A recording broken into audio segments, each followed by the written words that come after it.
that. Oh, good morning, everybody. Good morning. I am warm. Oh, it's nice. Thank you. Thank you so very much.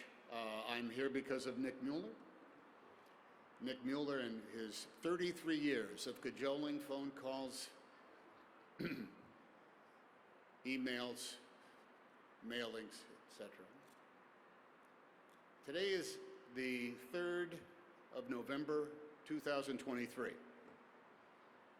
On the 3rd of November in 1943, there wasn't a human being on the planet Earth who had any idea when World War II was going to end.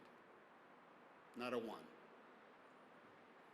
None of the young people that we see here now, the honorees, the survivors, the veterans, had any idea when or how peace was going to come to the world, how liberty was going to be reestablished, how foes were going to be vanquished, how tyrants were going to be brought down. In 1943, the world was in a state of stasis, in which the future was just a huge black void with no guarantee of your loved ones coming home. No guarantee of the world being made anew. With no guarantee that there would be changes in the geography of the maps that would divide the free from the enslaved. None whatsoever in 1943 on the 3rd of November. All that was known was the territory that had been lost, the peoples that had been enslaved, and those that had already given their lives. That was the only surety that was there. What an extraordinary moment. What an extraordinary choice. What an extraordinary place in the zeitgeist and the history of humankind. The 3rd of November in 1943 marked. All that could be summoned at that point was faith and hope and an understanding that it was possible to vanquish those who meant to enslave and conquer the world to their own ends. A handful of nations, Great Britain, France, and the United States of America, viewed war then not as an exercise of conquest or power or wrestling of natural resources, of theological or racial or gender-based superiority. The United States of America and its allies viewed war as the path to liberation, as was noted earlier on. There was no move in order to conquer Germany or conquer the Empire of Japan. Those law-abiding democratic nations are now as strong a friend and ally as the United States of America could ever have. And those people of both those nations have gone on to enjoy the benefits of the democracy and of those 4 freedoms that Jacoby read in their entirety, their imperfect entirety, their ongoing work since those 80 years. But nonetheless, can you imagine simply and easily what would have happened if America and its allies did not take up the responsibility not to conquer, but to liberate? It has been said just recently last night by one of my table mates that one of the veterans of the Great War of World War II, that great worldwide conflagration, said this: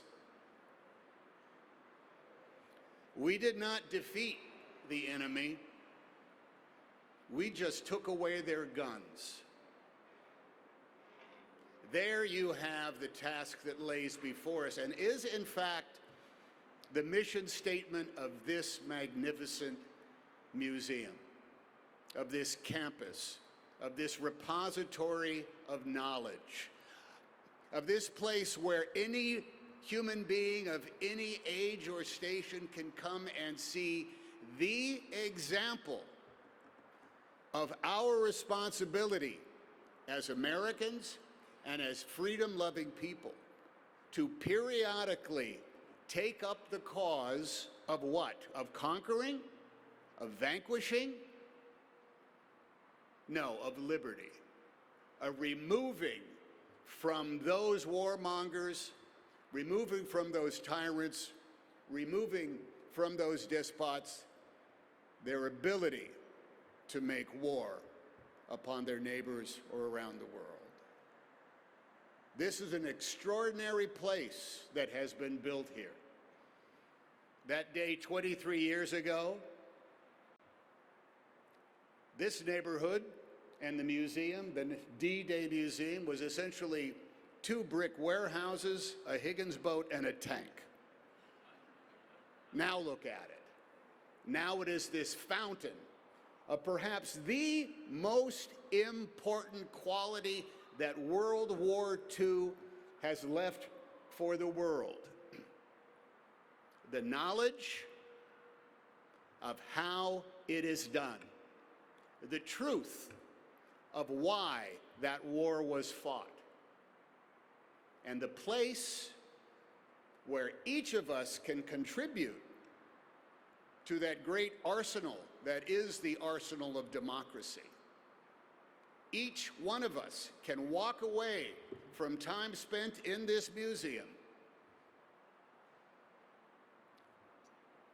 armed with the single most effective weapon in the improvement of the world, of the perfection of our own nation, in the making of a more perfect union in this greatly important world, greatly imperfect world.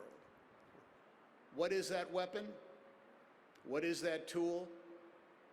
It is our common wisdom, that we know the price that is paid by those who take it on their own responsibility and their own shoulders to bring this single world word to those who are oppressed around our world, and that is liberation.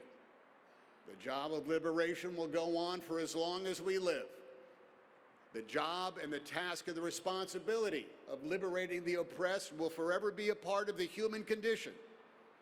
And we are lucky, we are fortunate, we are blessed that we live in the United States of America, where that concept of liberating the oppressed, no matter how long it takes, is part of our national fiber, is part of the words that were set down in paper by both wise and very flawed men over 200 years ago.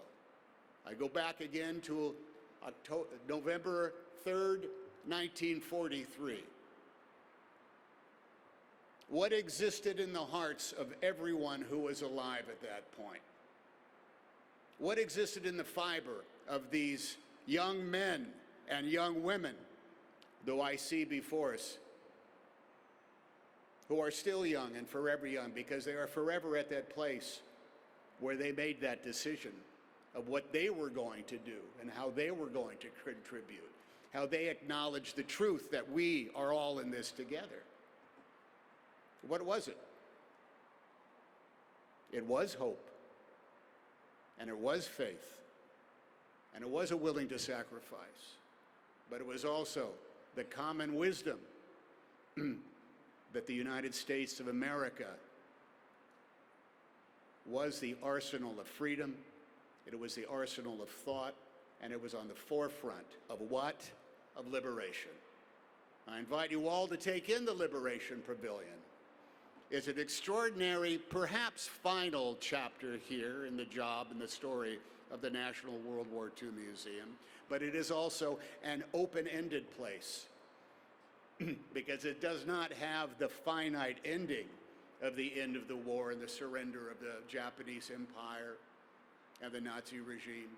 It actually leaves it open to understand that the true work of building a more perfect union in an imperfect world began the day after the war ended, and it continues now, and it requires vigilance, it requires attendance, it requires the desire to seek knowledge, and it requires, too, the accumulation of wisdom that will be found by anybody who attends this museum on any given day for the rest of time.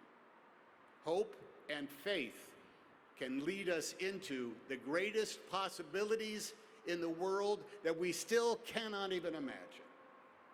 Hope and faith and wherewithal and the ongoing attempt to try can accomplish magnificent things. It can build a massive campus out of a handful of buildings and some artifacts. It can fuel the efforts of people over for 30 years in order to see it to its conclusion. It can build pavilions dedicated to peace and to liberty. Hope and faith and collective effort may even lead to LSU beating Alabama tomorrow. And if that can happen, ladies and gentlemen, we can accomplish anything we set our minds to.